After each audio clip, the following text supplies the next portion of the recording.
Good morning dear student, কেমন আছো প্রত্যেকে? আশা করি ভালো আছো এবং সুস্থ রয়েছো। তো আজকে আমরা এমসিকিউ ক্লাস 3 নম্বর নিয়ে হাজির হয়েছি। আজকে 10টা থেকে তোমাদের ক্লাস। তোমাদের ক্লাসের টাইমিং নিশ্চয়ই তোমরা জানো। এই হচ্ছে তোমাদের ক্লাসের রুটিন, যেটা ফেব্রুয়ারি মাসের জন্য। তো বিভিন্ন স্যার যারা যে সময় ক্লাস নিচ্ছেন তাদের ক্লাস সেই সময় হবে। আমার ক্লাস সকাল 10টা থেকে হবে, সকাল 10টা 10 AM থেকে। ওকে, তো সায়েন্স ক্লাস প্রত্যেকে মিস করবে না। এখানে নতুন নতুন কোশ্চেন আমি করানোর চেষ্টা করব। বিশেষ করে রেলওয়ে পরীক্ষায় যেমন ধরনের কোশ্চেন আসে, তো তোমরা যারা রেলওয়ে পরীক্ষার জন্য প্রস্তুতি নিচ্ছ তাদের জন্য অবশ্যই হেল্পফুল হবে। নতুন নোটিফিকেশন পাওয়ার জন্য টেলিগ্রাম চ্যানেলে যুক্ত হবে। ঠিক আছে, তো চলো আমরা দেরি না করে শুরু করছি আমাদের আজকের এমসিকিউ পর্ব। কোশ্চেন নাম্বার 1, বলো অত্যাধিক শীতের দেশে যানবাহনের কুল্যান্ট হিসাবে ব্যবহার হয় কোন যৌগ? মানে ইঞ্জিন গরম হয়ে গেলে ইঞ্জিনকে ঠান্ডা করার জন্য কুল্যান্ট প্রয়োজন, ওভারহিটিং। ঠিক আছে, সেটা কোন জিনিস ব্যবহার করা হয়? কারণ নর্মাল তরল ব্যবহার করলে সেটা জমে কঠিন হয়ে যাবে। তো এমন তরল ব্যবহার করতে হবে যেটা নিম্ন তাপমাত্রায় কঠিন হবে না, নিম্ন তাপমাত্রায় তরল থাকবে। এরকম কোন যৌগ এখানে হতে পারে? Ethanol, methanol, ethylene glycol, glycerol. কোন যৌগটা কুল্যান্ট হিসাবে ব্যবহার করা হয়?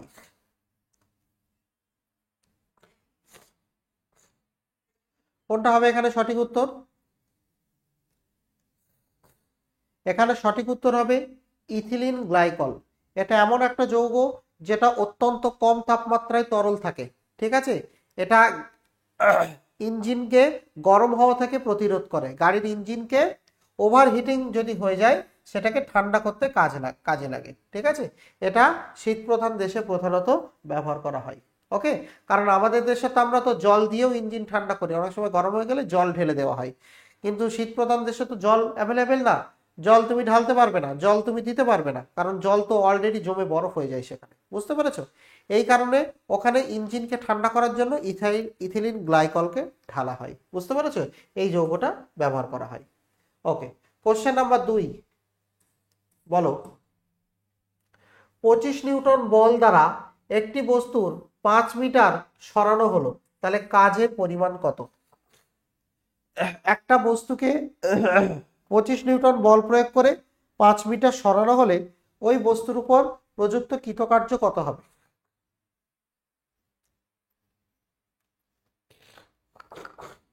খুব সহজ প্রশ্ন, হিসাব করো। কৃতকার্যের ফর্মুলা নিশ্চয়ই তোমরা জানো। কি কৃতকার্যের ফর্মুলা মনে আছে? কৃতকার্য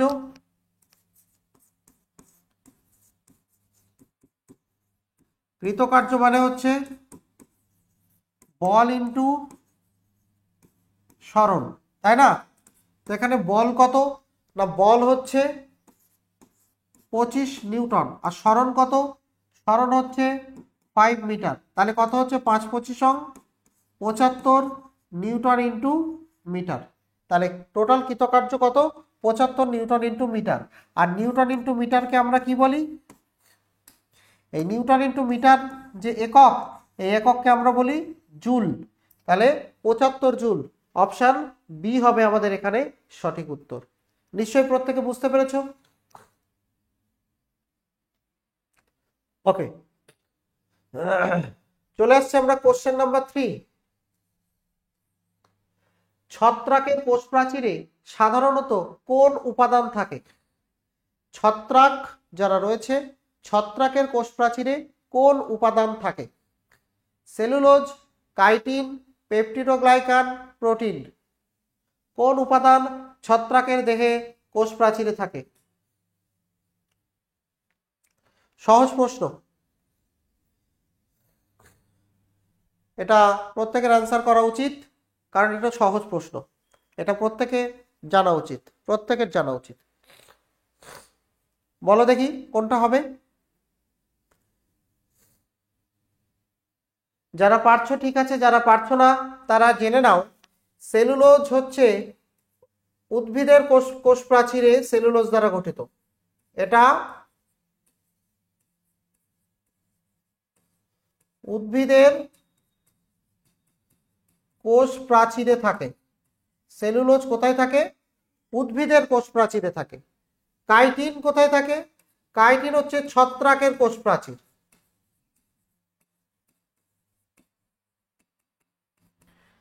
কাইটিন ছত্রাকের কোষ প্রাচীরে থাকে। পেপটিডোগ্লাইকন কোথায় থাকে? পেপটিডোগ্লাইকন হচ্ছে ব্যাকটেরিয়ার কোষ প্রাচীর। ব্যাকটেরিয়া, কথা বোঝা গেছে? তো কাদের কোষ প্রাচীর কি দ্বারা গঠিত এটা তোমাকে জানতে হবে। তাহলে এখানে আমাদের সঠিক উত্তর কোনটা হবে? এখানে তো আমাদের কোনটা বলেছে? ছত্রাকের কোষ প্রাচীর। তাহলে ছত্রাকের কোষ প্রাচীর কাইটিন দ্বারা গঠিত। ঠিক আছে। কাইটিন কি থাকে কাইটিনের মধ্যে?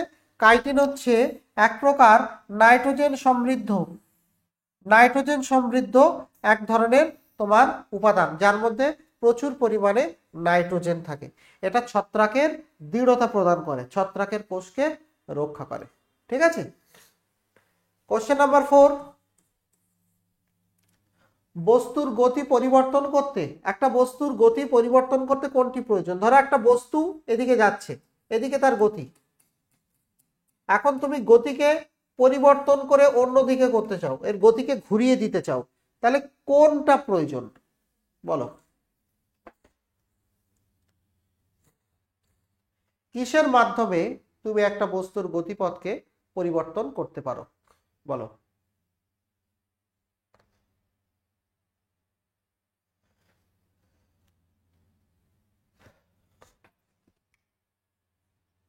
সঠিক উত্তর হচ্ছে বল প্রয়োগ। একমাত্র বল প্রয়োগ করলে কি হবে? গতিবেগের অভিমুখ পরিবর্তন হবে। ঠিক আছে। কারণ আমরা কি জেনেছি? F সমান সমান ma সমান সমান ভরবেগের পরিবর্তনের হার, তার মানে গতিবেগ পরিবর্তন হবে।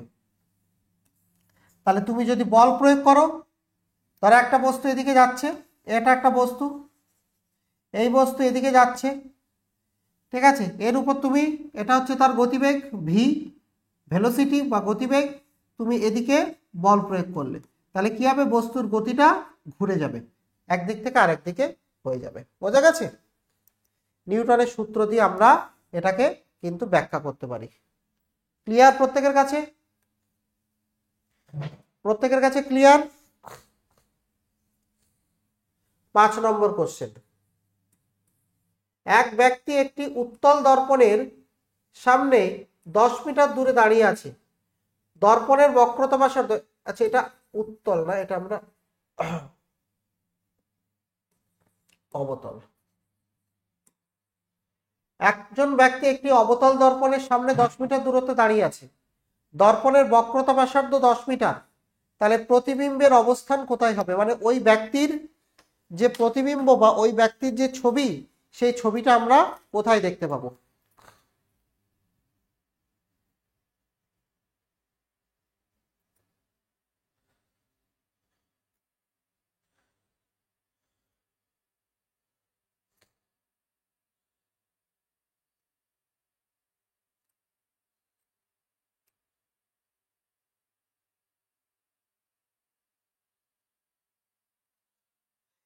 এগুলো জানতে গেলে আমাদের দর্পণ, আলো, এই সমস্ত বিষয় ভালো করে পড়তে হবে। কারণ এই এরিয়া থেকে কিন্তু রেলওয়ে পরীক্ষায় প্রচুর প্রশ্ন আসে এই জায়গাগুলো থেকে। তো যারা জানো তারা ঠিক আছে, যারা জানো না তাদের কিন্তু একদম এইগুলো বেসিক থেকে পড়তে হবে। দর্পণ, লেন্স, দর্পণের প্রকারভেদ, লেন্সের প্রকারভেদ। দর্পণের সামনে কোথায় কোথায় বস্তু রাখলে কোথায় কোথায় প্রতিবিম্ব হবে, সেই প্রতিবিম্বগুলো সৎ হবে নাকি অসৎ হবে, তারা বড় হবে নাকি ছোট হবে, বিবর্ধন কেমন হবে। শুধু দর্পণ না, লেন্সের জন্য উত্তল অবতল, দর্পণ ও উত্তল অবতল, 4 প্রকার দর্পণ বা লেন্সের জন্য বস্তুর অবস্থান, প্রতিবিম্বের অবস্থান, এগুলো কিন্তু পড়তে হবে, কারণ এখান থেকে প্রশ্ন আসে। তো দেখো এখানে একটা অবতল দর্পণ আছে। আমরা কি জানি? অবতল দর্পণের বক্রতা ব্যাসার্ধে যদি কোনো বস্তু রাখা হয়, তাহলে বক্রতা ব্যাসার্ধেই প্রতিবিম্ব তৈরি হবে। বস্তু যদি তোমার বক্রতা ব্যাসার্ধে থাকে 10 মিটার দূরত্ব বক্রতা ব্যাসার্ধ, আর লোকটাও 10 মিটার দূরে আছে, তাহলে এখানে তুমি বস্তুর জায়গায় কি পাবে? প্রতিবিম্ব। অর্থাৎ প্রতিবিম্ব দূরত্ব তোমার 10 মিটার হবে। ঠিক আছে। এখানে দুটো জিনিস জানতে হবে, প্রতিবিম্বের আকার কেমন হবে আর প্রতিবিম্বের বিবর্ধন কেমন হবে, আর প্রতিবিম্বের প্রকৃতি কেমন হবে, এইগুলো কিন্তু তোমার প্রশ্ন আসে পরীক্ষায়। ঠিক আছে, এরকম দিয়ে বলতেই পারে প্রতিবিম্বটা কেমন প্রকৃতির হবে, প্রতিবিম্বের বিবর্ধন কত হবে। তো এখানে আমরা কি দেখতে পাই, মানে আমরা জানি বক্রতা ব্যাসার্ধে বস্তু রাখলে বক্রতা ব্যাসার্ধে প্রতিবিম্ব হয়, এবং প্রতিবিম্বর আকার বস্তুর আকারের সমান, বস্তুর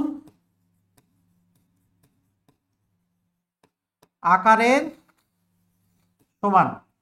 বিবর্ধন কেমন হবে, বিবর্ধন হচ্ছে এম এর ভ্যালু হচ্ছে 1 আর প্রকৃতি কেমন হবে, প্রকৃতি হচ্ছে সদ, সদ মানে সত্যি সত্যি সেখানে প্রতিবিম্ব তৈরি হয়, আলো এসে মিলিত হয়। ক্লিয়ার? কোশ্চেন নাম্বার 6, বলো শিরা এবং ধমনীতে রক্ত চলাচলের মধ্যে প্রধান পার্থক্য কি? শিরা এবং ধমনীতে রক্ত যে চলাচল করে সেই রক্ত চলাচলে প্রধান পার্থক্যটা কি? ধমনীর মধ্যে রক্ত ধীর গতিতে প্রবাহিত হয়, ধমনীর মধ্যে অক্সিজেনবাহী রক্ত প্রবাহিত হয় আর শিরায় অক্সিজেন বিহীন, ধমনীতে ভাল্ব থাকে শিরায় থাকে না, ধমনী প্রায় স্বচ্ছ।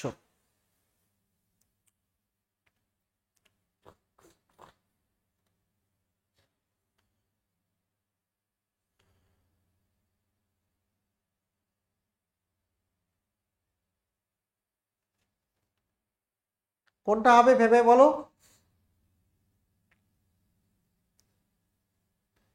এখানে আমাদের সঠিক উত্তর হবে অপশন বি, ধমনীর মধ্যে অক্সিজেনবাহী রক্ত প্রবাহিত হয় আর শিরায় অক্সিজেন বিহীন রক্ত প্রবাহিত হয়।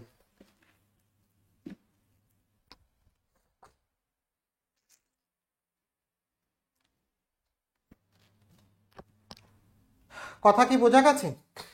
ধমনী হৃৎপিণ্ড থেকে রক্ত বহন করে, ঠিক আছে, আর সেই জন্য অক্সিজেন যায় আর এতে হয় না। আর এই অপশনটাও কিন্তু ভুল, শিরার মধ্যে ভাল্ব থাকে, মনে রাখবে আমাদের যে শিরাগুলো রয়েছে শিরার মধ্যে কিন্তু ভাল্ব থাকে, ধমনীর মধ্যে ভাল্ব থাকে না। ঠিক আছে, কারণ কার্বন ডাইঅক্সাইড যুক্ত রক্ত বিপরীত দিকে প্রবাহিত হলে সমস্যা। তবে ব্যতিক্রম তো আছেই, ফুসফুসীয় ধমনী আর ফুসফুসীয় শিরা এরা উল্টো কাজ করে, ফুসফুসীয় ধমনী কার্বন ডাইঅক্সাইড আর ফুসফুসীয় শিরা অক্সিজেন যুক্ত রক্ত পরিবহন করে। আরও একটা জিনিস মনে রাখবে, ধমনীর কোষ প্রাচীর মোটা হয়, ধমনীর প্রাচীর মোটা হয় আর শিরার প্রাচীর পাতলা হয়। ঠিক আছে, কারণ ধমনীতে রক্তচাপ বেশি থাকে। ঠিক আছে, এটা মনে রাখবে, ধমনীতে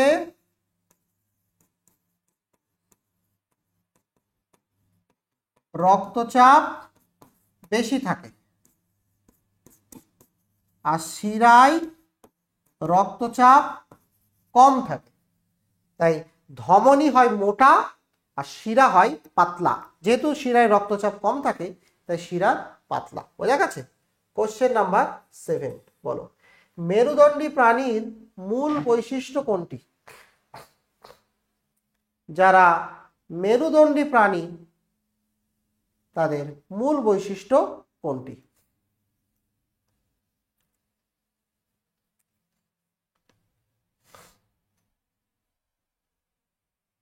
সহজ, অ্যান্সার করো।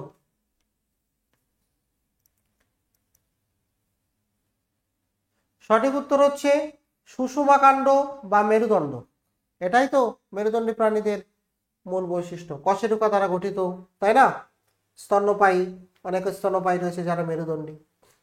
কোশ্চেন নাম্বার 8, নিউক্লিয়াস ছাড়া কোন কোষে জিনগত উপাদান সরাসরি সাইটোপ্লাজমে থাকে? আমরা কি জানি, জিনগত উপাদান যেগুলো সেগুলো কোষের নিউক্লিয়াসে থাকে, কিন্তু কোন কোষের ডিএনএ বা আরএনএ যেগুলো জিনগত উপাদান সেগুলো কোষের সাইটোপ্লাজমে ভেসে বেড়ায়, নিউক্লিয়াসের মধ্যে থাকে না?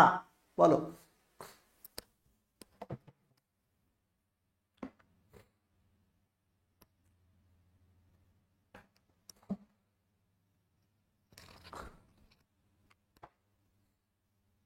ইউক্যারিওট, প্রোক্যারিওট, ভাইরাস, ছত্রাক কোষ, কোন কোষে জিনগত উপাদান অর্থাৎ ডিএনএ বা আরএনএ নিউক্লিয়াসে থাকে না, বরং সাইটোপ্লাজমে ভেসে বেড়ায়।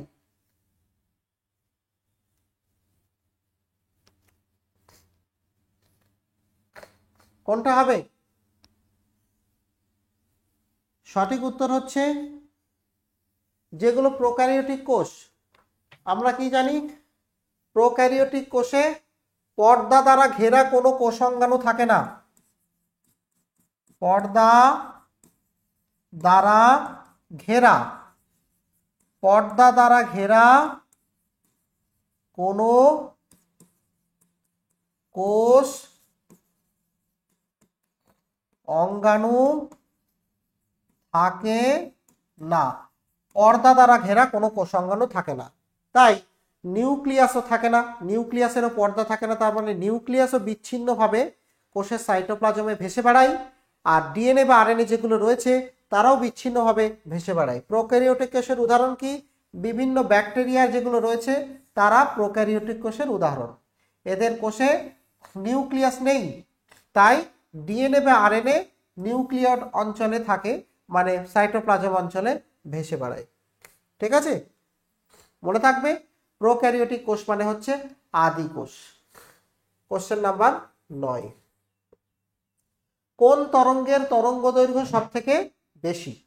এখানে কয়েকটা তরঙ্গ দেওয়া রয়েছে, কার তরঙ্গ দৈর্ঘ্য সব থেকে বেশি বলো দেখি।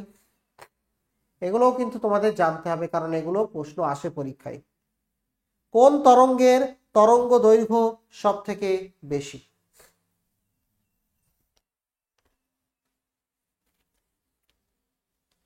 কোন তরঙ্গের তরঙ্গ দৈর্ঘ্য সব থেকে বেশি?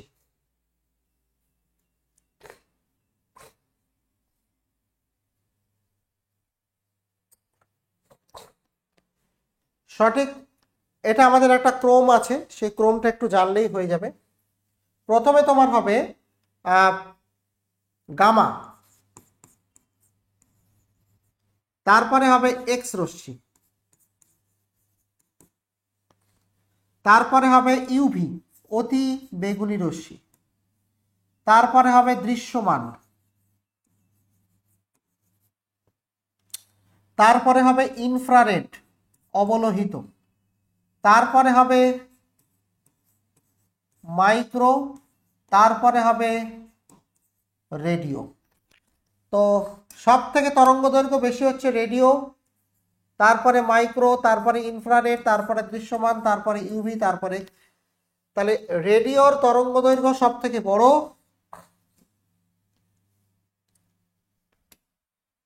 আমরা যদি বলি রেডিওর আমরা ল্যামডা দিয়ে তরঙ্গ দৈর্ঘ্য বলি বড় সব থেকে, আর গামার তরঙ্গ দৈর্ঘ্য সব থেকে ছোট। ঠিক আছে, রেডিও তরঙ্গের তরঙ্গ দৈর্ঘ্য সব থেকে বড় আর গামার তরঙ্গ দৈর্ঘ্য সব থেকে ছোট। বোঝা গেছে? এই লিস্টটা একটু তোমাদের মনে রাখতে হবে। তাহলে এখানে কোনটা হবে আমাদের?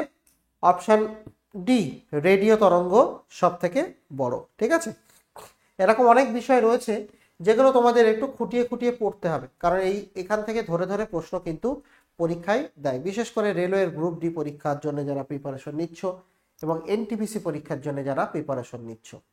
তো তোমাদের সুবিধার্থে একটা ব্যাচ লঞ্চ করা হয়েছে, যেটা railway foundation batch 2025 group D এবং এনটিপিসি পরীক্ষার্থীদের উদ্দেশ্য করে। ঠিক আছে, এখানে তোমরা কি পাবে? এখানে তোমরা প্রত্যেকটা টপিকের বিষয়ভিত্তিক ক্লাস পাবে, তার সাথে সাথে প্রত্যেকটা ক্লাসের তোমরা প্র্যাকটিস পাবে, মানে প্রত্যেকটা চ্যাপ্টারের উপরে তোমরা থিওরি যেমন গোড়া থেকে পড়তে পারবে, যারা জানো বা যারা জানো না একদম প্রথম শুরু করছো, জিরো থেকে যারা শুরু করছো তাদের জন্য থিওরি পুরোটা কভার করানো হবে, এমসিকিউ করানো হবে এবং প্রিভিয়াস ইয়ার কোশ্চেন করানো হবে। যেমন তোমরা এখানে প্রিভিয়াস ইয়ার কোশ্চেন দেখছো, কিছু কিছু কোশ্চেন যেগুলো একটু ডিপলি না পড়লে সমস্যা হয়, সেগুলো এখানে করানো হবে। এখানে প্রত্যেক দিন সোম থেকে শনিবার তোমরা ক্লাস পাবে, প্রত্যেকটা ক্লাসের পিডিএফ পাবে, প্রত্যেকটা ক্লাসের লাইভ এবং রেকর্ড তোমরা দেখতে পাবে। অর্থাৎ যারা লাইভ ক্লাস করতে পারবে না তাদের জন্য রেকর্ড ক্লাস থাকছে। ঠিক আছে, টপিক তোমরা সবকিছুই করানো হবে, general knowledge, general ability, general science, math, reasoning সব কিছু করানো হবে। ঠিক আছে, তো যারা দেখতে চাও তারা করতে পারো। তো তোমরা অ্যাপ ডাউনলোড করবে, TWS যে অ্যাপ রয়েছে সেটা তোমরা ডাউনলোড করবে এবং এখান থেকে তোমরা ক্লাস করতে পারো। ঠিক আছে, পরের আমরা কত নম্বর করলাম? 9। আমরা 10 নম্বর কোশ্চেনে চলে আসছি। একটি গাড়ি প্রথম 5 সেকেন্ডে 10 মিটার পার সেকেন্ডে স্কোয়ার ত্বরণে চলছে, তারপরে 5 সেকেন্ডে সমান বেগে চলছে, তারপরে 5 সেকেন্ডে ধীরে ধীরে থামছে। তাহলে টোটাল কতটা দূরত্ব গেল? এখানে 3টে ধাপ কিন্তু। প্রথমে 5 সেকেন্ড ত্বরণ সহ চলছে,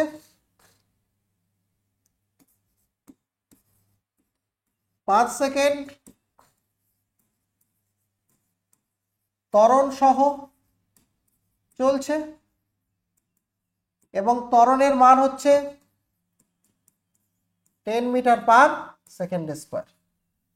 তারপরে 5 সেকেন্ড সমবেগে চলছে, তারপরে 5 সেকেন্ডে থামছে, 5 সেকেন্ডে থামছে, ধীরে ধীরে গতিবেগ কমতে কমতে থামছে। তাহলে টোটাল কতটা দূরত্ব গাড়ি অতিক্রম করলো? এটা তোমরা একটু করো, আমি একটুখানি সময় দিচ্ছি তোমাদের জন্য, কারণ এটা যেহেতু 3টে ধাপে করতে হবে অঙ্কটা। প্রথম ধাপে ত্বরণ সহ চলছে, পরের ধাপে সমবেগে চলছে, পরের লাস্টের ধাপে মন্দন বা ঋণাত্মক ত্বরণ সহ চলছে এবং গাড়ি থামছে।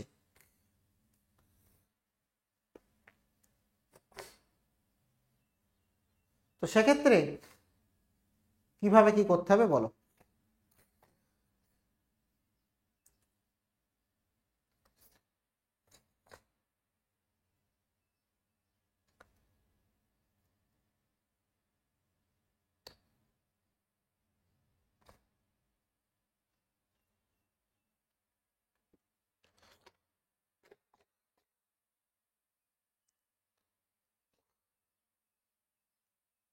হয়েছে?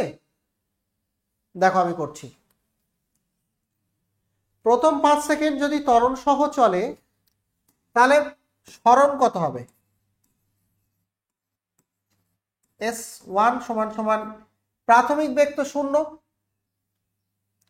তাহলে আমরা জানি ফর্মুলা ইউটি প্লাস হাফ এটি স্কোয়ার। ইউটি তো 0 প্লাস হাফ, ত্বরণ হচ্ছে 10 আর টি স্কোয়ার মানে হচ্ছে 25। তাহলে 5 25 125 মিটার প্রথম ধাপে সরণ। এবং 125 মিটার যাওয়ার পরে তার বেগ কত? তার বেগ হচ্ছে ভি সমান সমান ইউ প্লাস এটি। ইউ তো 0, ত্বরণ হচ্ছে 10, টি হচ্ছে 5, তাহলে 5 10 50 মিটার পার সেকেন্ড, এটা হচ্ছে তার বেগ। পরের 5 সেকেন্ড সমবেগে চলছে, মানে এই বেগে চলছে। তাহলে 5 সেকেন্ড সমবেগে চললে তার সরণ কত হবে? সরণ হচ্ছে S2, সমবেগে চলছে। S2 হচ্ছে ইউটি, মানে 50 × 5 প্লাস হাফ, ত্বরণ তো 0, পরে তো সমবেগে চলছে, তাহলে 0 × টি স্কোয়ার। তাহলে এটা তো 0 হয়ে গেল, তাহলে 5 5 25, 250 মিটার দ্বিতীয় ধাপে চলছে। তৃতীয় ধাপে সে থামছে, মানে এখানে মন্দন হচ্ছে, এখানে মন্দন হচ্ছে।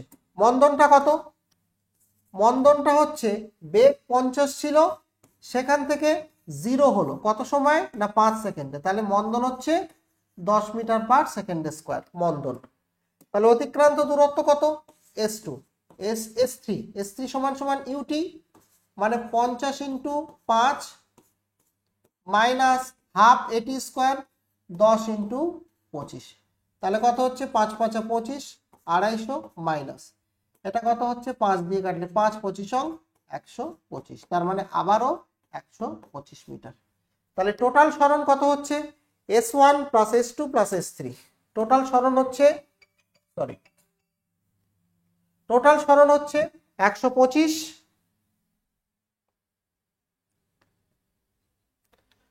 সরণ হচ্ছে 125 প্লাস 250 প্লাস 125, তাহলে কত হচ্ছে 125 প্লাস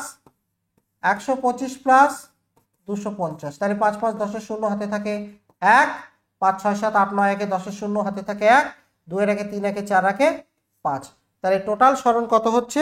টোটাল সরণ হচ্ছে 500 মিটার।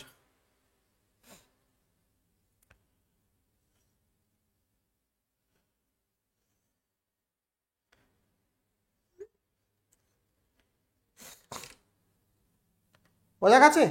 তাহলে এখানে আমাদের অপশান এ হবে সঠিক উত্তর। জানি অঙ্কটা একটু বড়, পরে আরেকবার দেখে নিও, ঠিক আছে? এখন আর রিপিট করতে পারছি না। কোশ্চেন নাম্বার 11 বলো, তড়িৎ প্রবাহ পরিমাপে যে একক আমরা ব্যবহার করি সেই এককের নাম কি? তড়িৎ প্রবাহ পরিমাপ করতে যে একক আমরা ব্যবহার করি সেই এককের নাম কি?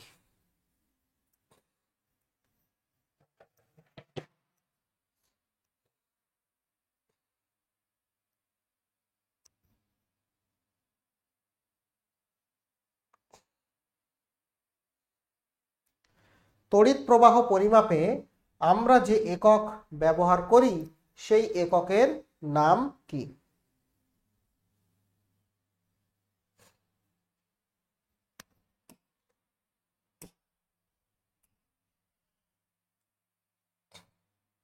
তো এটা প্রত্যেকে জানো, অ্যাম্পিয়ার।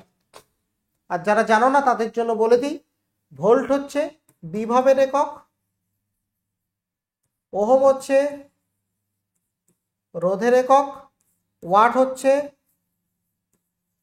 ক্ষমতার একক। অ্যাম্পিয়ার যেটাকে আমরা এ দিয়ে মাপি সেটাকে অ্যাম্পিয়ার, এটা কারেন্ট বলে। তাহলে অ্যাম্পিয়ার মানে আধান ডিভাইডেড বাই সময়। তো অ্যাম্পিয়ার মানে আধানের একক কি? কুলম সি, আর সময়ের একক সেকেন্ড, কুলম পার সেকেন্ড মানে হচ্ছে ampere. Okay, coulomb per second ampere. Question number 12, আয়োডিনের অভাবে আমাদের শরীরে কোন রোগটা দেখা যায় বা কোন সমস্যা দেখা দেয়?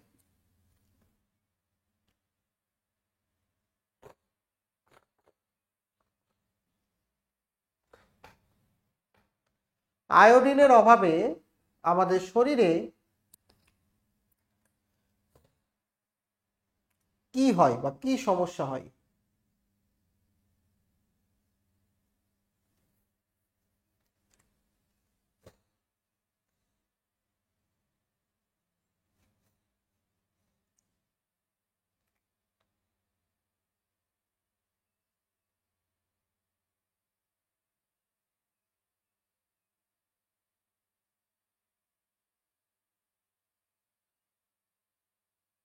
সঠিক উত্তর হচ্ছে গলগণ্ড।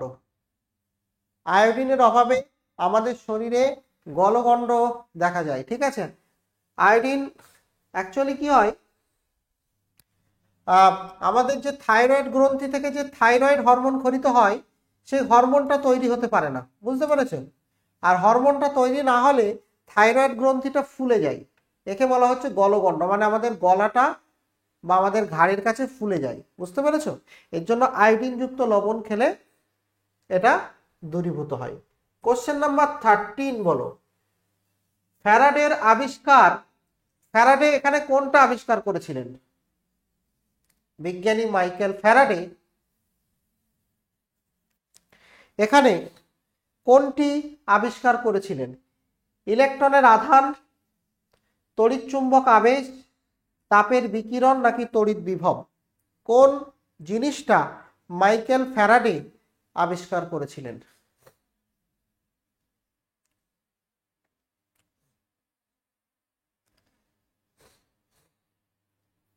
বলো, কোন জিনিসটা মাইকেল ফ্যারাডে আবিষ্কার করেছিলেন? এখানে সঠিক উত্তর হচ্ছে তড়িৎ চুম্বক আবেশ। মাইকেল ফ্যারাডে কি আবিষ্কার করেছিলেন? তড়িৎ চুম্বক আবেশ। বোঝা গেছে? তড়িৎ চুম্বক আবেশ মানে একটা বদ্ধ কুণ্ডলী থাকবে, সেখানে একটা চুম্বক তুমি যদি সরিয়ে আনো বদ্ধ কুণ্ডলীর দিকে, তাহলে এখানে ইলেকট্রিসিটি বা তড়িৎ প্রবাহ তৈরি হবে। এই নীতির উপরে ভিত্তি করে পরবর্তীতে জেনারেটর তৈরি করা হয়েছে। জেনারেটর, তারপর ট্রান্সফরমার, এই যে যন্ত্রগুলো, এগুলো সব তড়িৎচুম্বকীয় আবেশের উপরে ভিত্তি করে প্রতিষ্ঠিত। ক্লিয়ার? কোশ্চেন নাম্বার আমরা চলে আসছি 14। ইউনিভার্সাল সলভেন্ট বা সার্বজনীন দ্রাবক।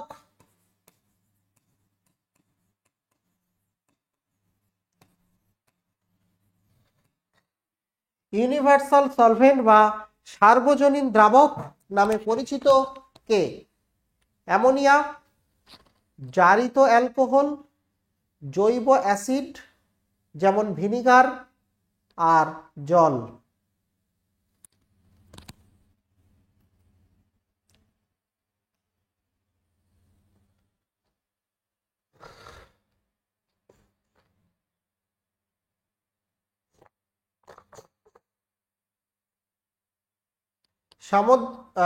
ইউনিভার্সাল সলভেন্ট নামে কোনটা পরিচিত?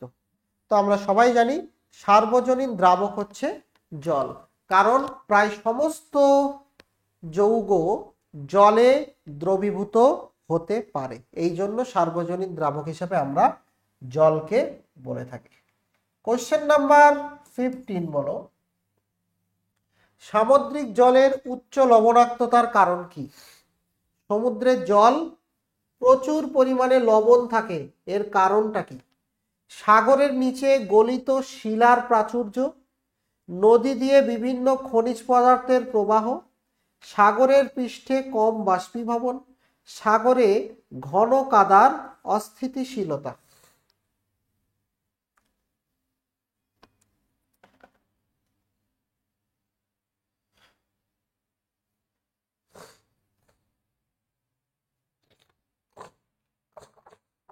বলো।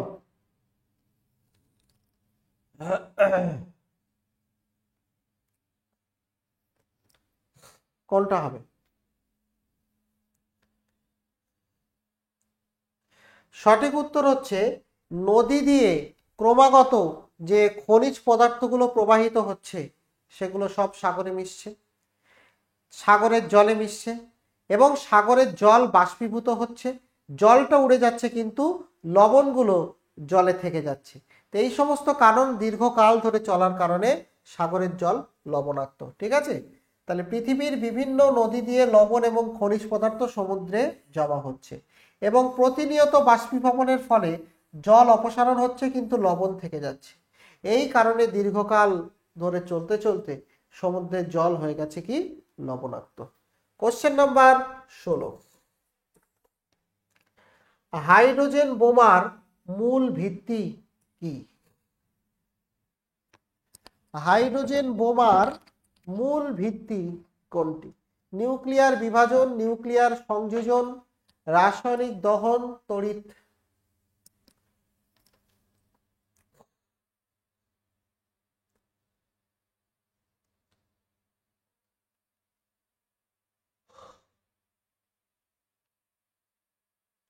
কোনটা হবে?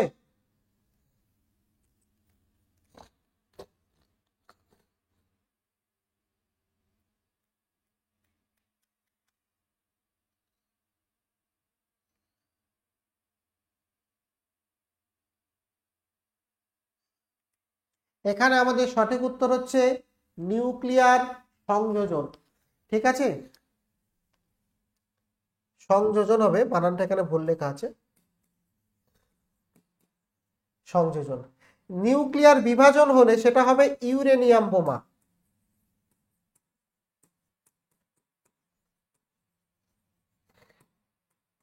ইউরেনিয়াম বোমা, বা সিম্পলি এটাকে বলবো আমরা পরমাণু বোমা।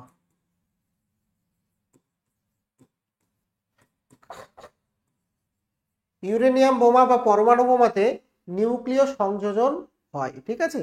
আর এই সরি, নিউক্লিয় বিভাজন হয়, আর সংযোজন হচ্ছে হাইড্রোজেন বোমা। এখানে কি হয়?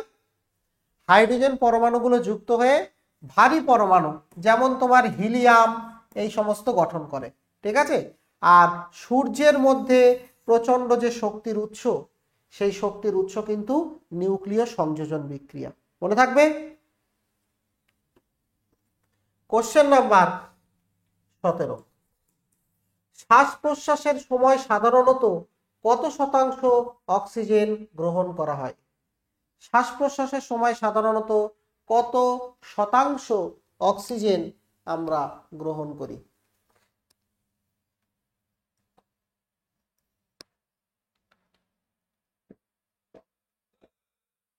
আমরা যে বাতাস গ্রহণ করি, শ্বাস প্রশ্বাসের মাধ্যমে যে বাতাস আমরা গ্রহণ করি, সেই বাতাস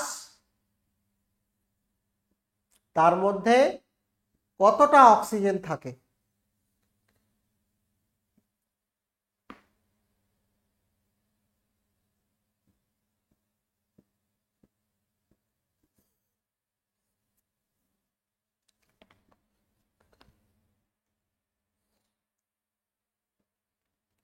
সঠিক উত্তর হচ্ছে 21%।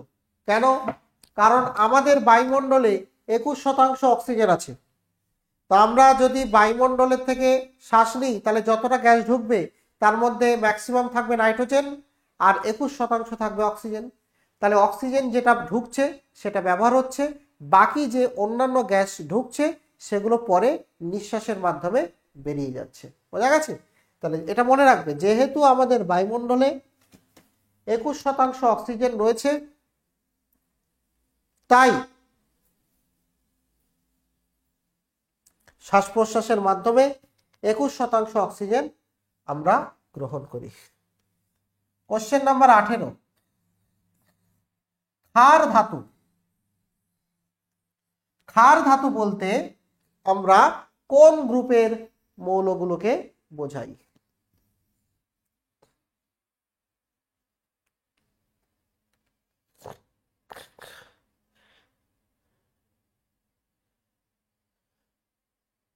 ক্ষার ধাতু বলতে আমরা কোন গ্রুপের মৌলগুলোকে বোঝাই?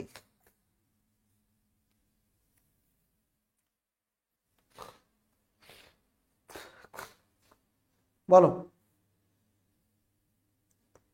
এটা তো আমরা প্রত্যেকে জানি, পর্যায় সারণীর গ্রুপ 1-এ যারা রয়েছে তাদেরকে আমরা ক্ষার ধাতু বলি, হাইড্রোজেন বাদে। এখানে কে কে আছে? প্রথমে hydrogen, lithium, sodium, potassium, rubidium, caesium.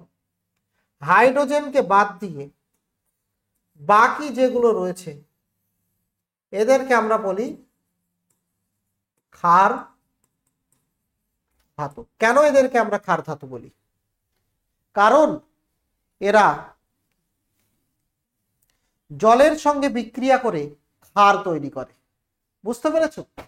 এরা যখন জলের সঙ্গে বিক্রিয়া করবে তখন এরা কি তৈরি করবে? ক্ষার তৈরি করে। এখানে লেখা রয়েছে, দেখো,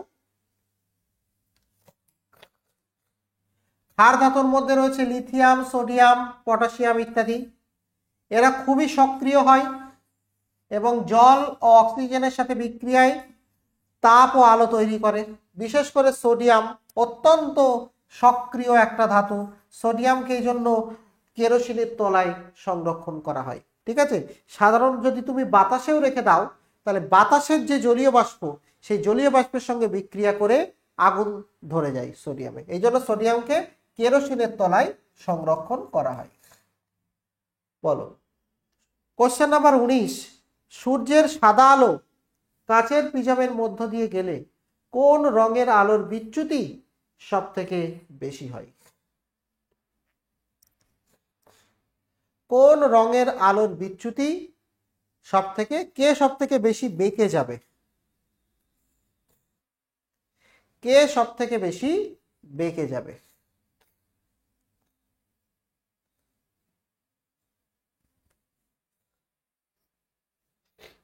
বলো।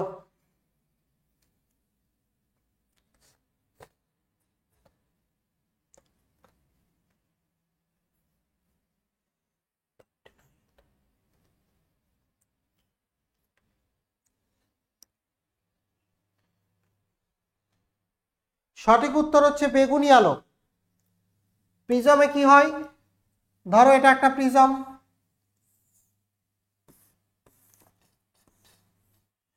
এখানে তুমি যদি সাদা আলো ফেলো,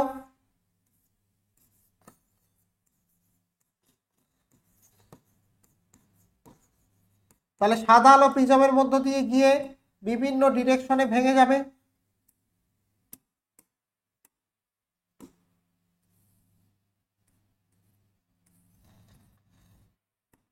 সবার উপরে থাকবে লাল আর সবার নিচে থাকবে বেগুনি। বাকি যে বর্ণ তারা মোটামুটি মাঝখানে মাঝখানে থাকবে, তাই তো? তাহলে বেগুনি এর বিচ্যুতি সব থেকে বেশি, সব থেকে তলায় থাকে। আর লাল যে, লালের বিচ্যুতি সব থেকে কম হয়। ঠিক আছে? আর এটা মনে রাখবে, হলুদ বর্ণ, হলুদ বর্ণ মানে ইয়েলো, এটা মাঝখানে থাকে।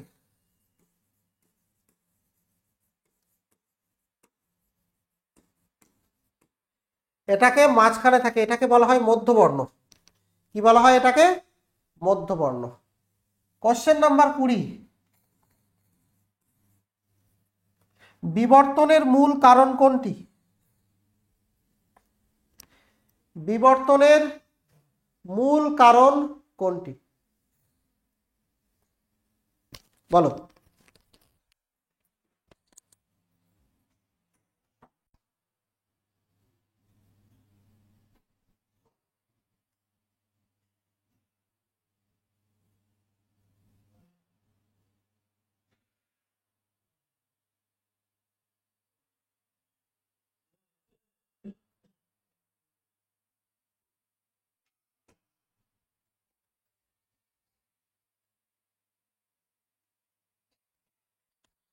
সঠিক উত্তর হচ্ছে দৈব পরিবর্তন এবং প্রাকৃতিক নির্বাচন।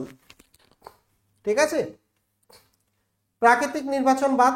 তো এটা চার্লস, মানে অ্যাকচুয়ালি দৈব পরিবর্তন মানে এমন না যে অস্বাভাবিক কিছু। দৈব পরিবর্তন মানে এখানে বোঝানো হচ্ছে মেনলি মিউটেশন তৈরি, আমাদের দৈহিক যে মিউটেশন সেটাকে বলা হচ্ছে দৈব পরিবর্তন। ঠিক আছে?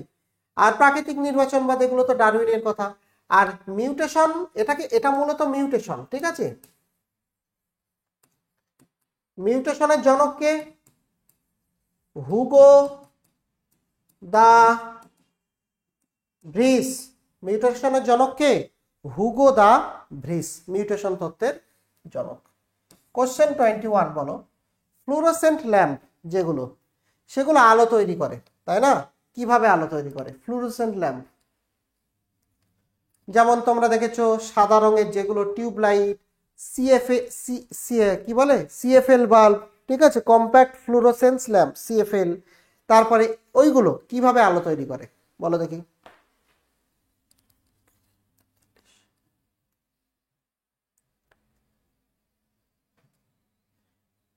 কোন পদ্ধতিতে ফ্লুরোসেন্ট ল্যাম্পগুলো আলো তৈরি করে?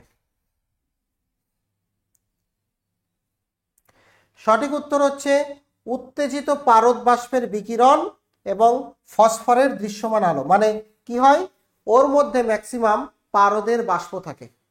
পারদ শক্তি গ্রহণ করে আবার বর্জনও করে। যখন পারদ শক্তি বর্জন করবে তখন আলো বের হবে, এবং ওই বাল্বের বাইরে ফসফরাসের একটা আবরণ দেওয়া থাকে, ওখান থেকে আমরা সাদা আলো দেখতে পাই। ঠিক আছে? বোঝা গেছে? তো এটা একটু মনে রাখবে। ফ্লুরোসেন্ট ল্যাম্পে উত্তেজিত পারদ বাষ্পের বিকিরণ হয়। এই বিকিরণটা মূলত ইউভি রশ্মি, আর ওই ফসফরাস ইউভি রশ্মিকে শোষণ করে সাদা আলো তৈরি করে। কোশ্চেন নাম্বার 22, মারাত্মক তেজস্ক্রিয় বিকিরণ আলফা, বিটা ও গামা রশ্মির মধ্যে সব থেকে বেশি ক্ষতিকর কে? আলফা, বিটা এবং গামা, তিন ধরনের তেজস্ক্রিয় যে বিকিরণ রয়েছে তাদের মধ্যে সব থেকে বেশি ক্ষতি কে করে? আলফা, বিটা, গামা, নাকি তিনটেই সমান?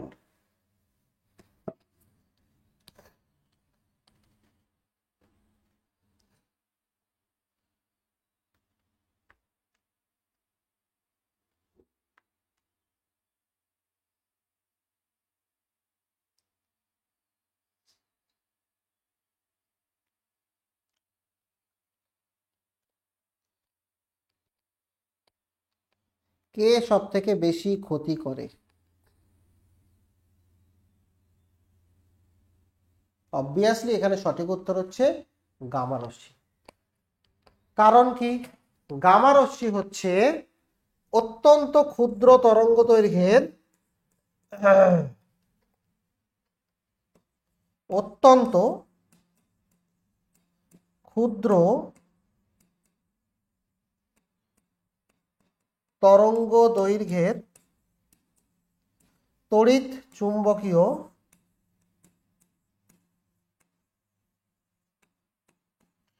বিকিরণ। অত্যন্ত ক্ষুদ্র তরঙ্গ দৈর্ঘ্যের তড়িৎ চুম্বকীয় বিকিরণ, এই জন্য এটা আমাদের দেহকে ভেদ করতে পারে, আমাদের যে দেহের কোষ তাকে ভেদ করতে পারে। ঠিক আছে, ভেদ করতে পারলে কোষে মিউটেশন তৈরি করতে পারে। ঠিক আছে, কোশ্চেন নাম্বার 23, বলো কোন উপাদান সৌর কোষ তৈরিতে ব্যবহৃত হয়? সৌর কোষ তৈরিতে কোন উপাদান ব্যবহৃত হয়? অ্যালুমিনিয়াম, সিলিকন, তামা, নিকেল। কোন উপাদান সৌর কোষ তৈরিতে ব্যবহার করা হয়?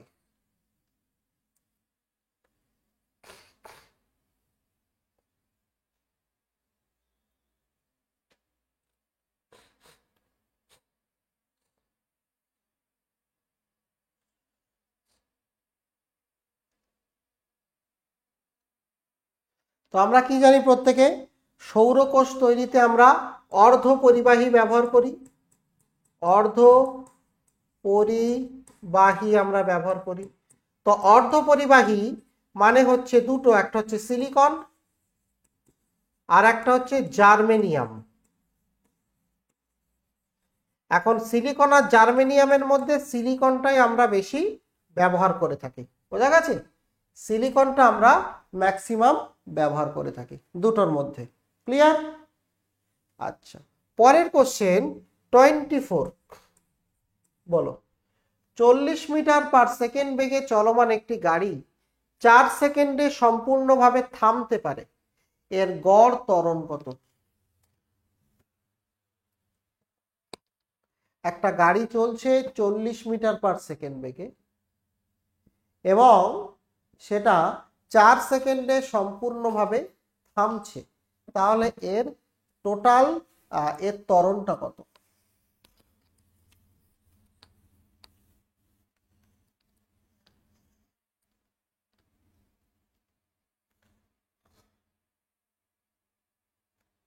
এটা সহজ কোশ্চেন।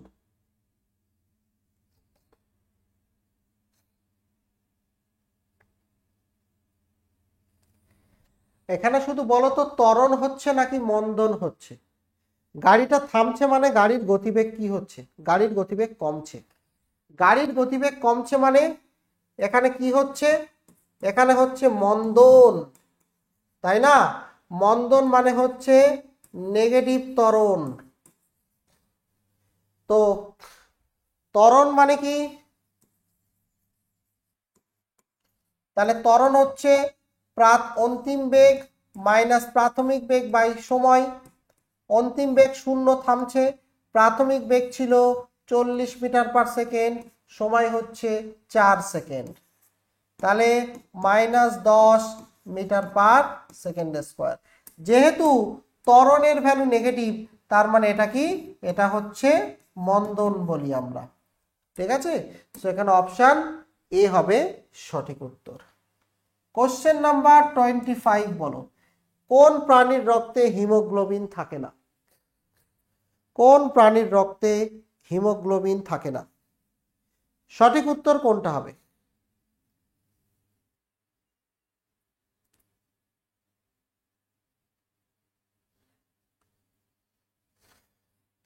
সঠিক উত্তর হচ্ছে কোনটা বলো? এখানে অক্টোপাস। এদের দেহে হিমোগ্লোবিন থাকে না, তাহলে কি থাকে? এদের দেহে হিমোসায়ানিন থাকে। ঠিক আছে, হিমোগ্লোবিন না থাকে, কি থাকে? হিমোসায়ানিন। এই জন্য এদের রক্ত কেমন রঙের হবে? এদের হবে নীল রক্ত। হিমোসায়ানিন থাকার জন্য নীল রক্ত। এটা একটা তামা ভিত্তিক প্রোটিন, তামা ভিত্তিক, বোঝা গেছে, এই জন্য নীল রঙের হয়। আর হিমোগ্লোবিন হচ্ছে লোহা ভিত্তিক একটা প্রোটিন, আর হিমোসায়ানিন তামা ভিত্তিক প্রোটিন। যে সমস্ত পরিবেশে অক্সিজেনের পরিমাণ কম থাকে, কম অক্সিজেন, সেখানে হিমোসায়ানিন ভালো কাজ করে। আর যে পরিবেশে অক্সিজেনের পরিমাণ বেশি থাকে সেখানে হিমোগ্লোবিন ভালো কাজ করে, বোঝা গেছে। তো অক্টোপাস হিমোসায়ানিন নিয়ে থাকে এদের শরীরে। কোশ্চেন নাম্বার 26, নিচের কোনটি দন্ত ক্ষয় প্রতিরোধে সাহায্য করে? দাঁতের ক্ষয় প্রতিরোধে সাহায্য করে কোনটা?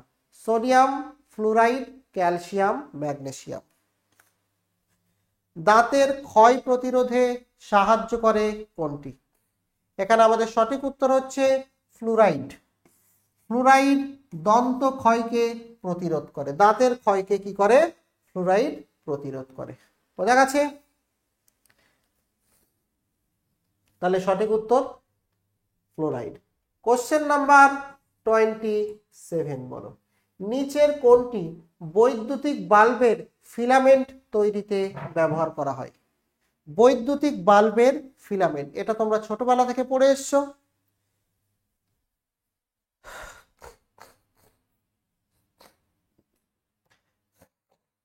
বৈদ্যুতিক বাল্বের ফিলামেন্ট টাংস্টেন দিয়ে তৈরি করা হয়, কেন? কারণ টাংস্টেন ধাতুর গলনাঙ্ক অনেক বেশি, প্রচুর গলনাঙ্ক টাংস্টেন ধাতুর, প্রায় 3422 ডিগ্রি সেলসিয়াস টাংস্টেন ধাতুর গলনাঙ্ক, অত্যন্ত বেশি। এই কারণে বৈদ্যুতিক বাল্বের ফিলামেন্টে টাংস্টেন আমরা ব্যবহার করি। কোশ্চেন নাম্বার 28, শব্দের গতি সব থেকে বেশি কোন মাধ্যমে হয়?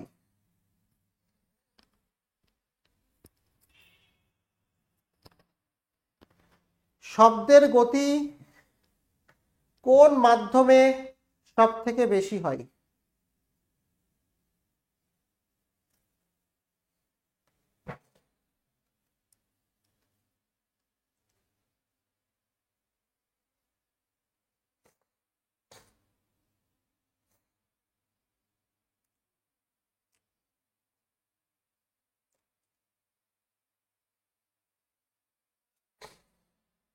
সঠিক উত্তর হচ্ছে ধাতু।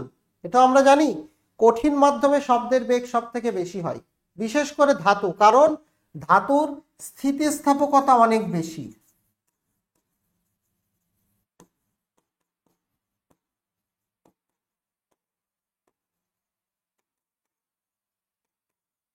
যে মাধ্যমের স্থিতিস্থাপকতা অনেক বেশি হবে সেখানে শব্দের বেগ অনেক বেশি হবে, ঠিক আছে।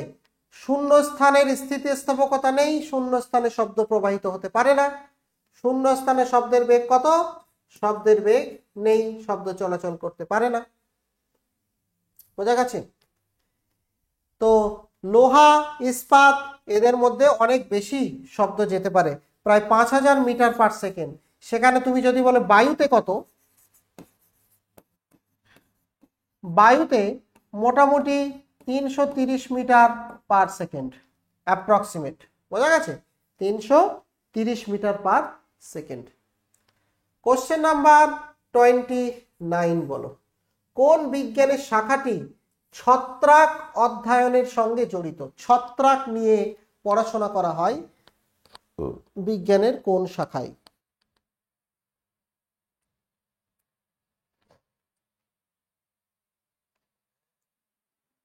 ছত্রাক নিয়ে পড়াশোনা করা হয় বিজ্ঞানের কোন শাখায়?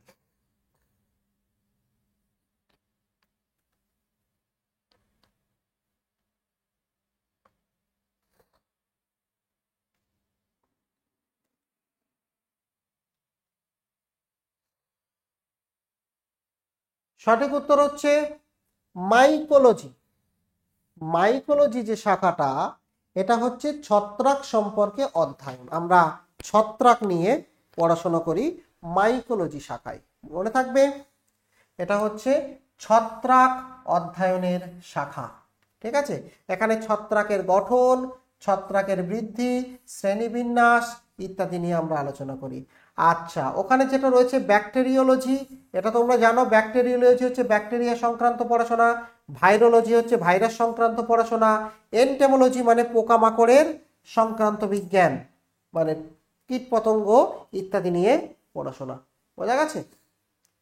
কোশ্চেন নাম্বার 30 বলো, কোন শাখাটি মানুষের স্বপ্ন নিয়ে গবেষণা করে? মানুষের স্বপ্ন, ঠিক আছে, নিয়ে গবেষণা করে, কোন শাখা?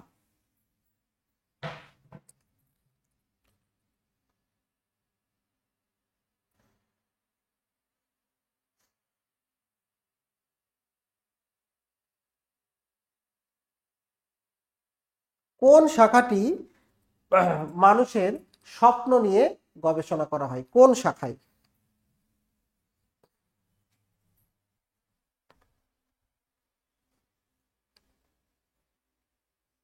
সঠিক উত্তর হচ্ছে ওনাইরোলজি। এটা এখানে মানুষের স্বপ্ন নিয়ে গবেষণা করা হয়। কারণ জেনেটিক্স কি, জেনেটিক্স কি নিয়ে গবেষণা করা হয়? এটা তো জিন বিদ্যা, ডিএনএ, আরএনএ ইত্যাদি ইত্যাদি নিয়ে পড়াশোনা করা হয়। সাইকোলজি মানে তো মনোবিজ্ঞান, তোমরা তো জানো, মনোবিজ্ঞান নিয়ে গবেষণা করা হয়। ফার্মাকোলজি মানে কি? ওষুধ, মেডিসিন ইত্যাদি নিয়ে পড়াশোনা করা হয়। আর ওনাইরোলজি যেটা, এটা স্বপ্ন নিয়ে গবেষণা করা হয়। বোঝা গেছে?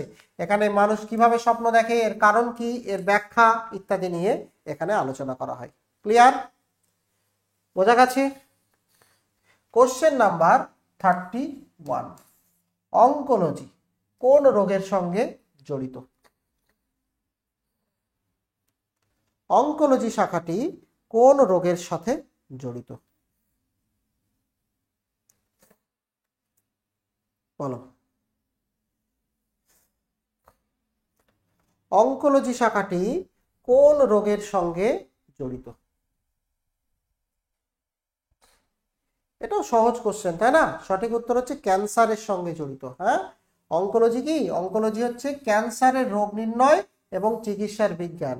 ডায়াবেটিস, ডায়াবেটিস তো নয়, ডায়াবেটিস তো গ্লুকোজ সংক্রান্ত সমস্যা। অস্টিওপোরোসিস মানে হাড়ের ক্ষয়, ঠিক আছে? অস্টিওপোরোসিস মানে কি? হাড় ক্ষয়। বিশেষ করে এটা মহিলাদের মধ্যে দেখা যায়। মহিলাদের মধ্যে একটা হরমোন আছে যাকে বলা হয় ইস্ট্রোজেন। এই ইস্ট্রোজেন হরমোন মহিলাদের মধ্যে থাকে। এই হরমোনের অভাব যখন হয় তখনই অস্টিওপোরোসিস রোগ দেখা দেয়। বোঝা গেছে?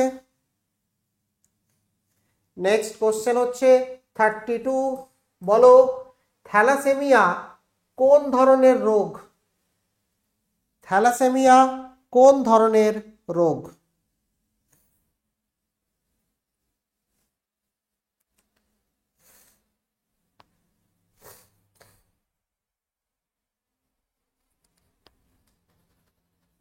সঠিক উত্তর হচ্ছে থ্যালাসেমিয়া কিন্তু জেনেটিক রোগ। এটা ব্যাকটেরিয়া সংক্রমণ বা ভাইরাস বা ভিটামিনের অভাবে হয় না। এটা জেনেটিক্স, জিনগত রোগ, বা এটা একটা বংশগত রোগ। কি হয় এখানে? হিমোগ্লোবিন উৎপাদনে প্রভাব ফেলে, হিমোগ্লোবিন উৎপন্ন হতে সমস্যা হয়। ঠিক আছে? থ্যালাসেমিয়া এটা একটা বংশগত রোগ, যেমন হিমোফিলিয়া। হিমোফিলিয়া হচ্ছে একটা বংশগত রোগ। ক্লিয়ার? ঠিক আছে, তো আজকে অবধি থাকছে। পরের ক্লাসে তোমাদের সঙ্গে আবার দেখা হবে। ভালো থেকো, সুস্থ থেকো। প্রত্যেকদিন সঠিক সময়ে ক্লাসগুলো করবে এবং ক্লাসগুলো একটু শেয়ার করবে। ঠিক আছে, আজকে তাহলে অবধি থাকছে। ভালো থেকো প্রত্যেকে।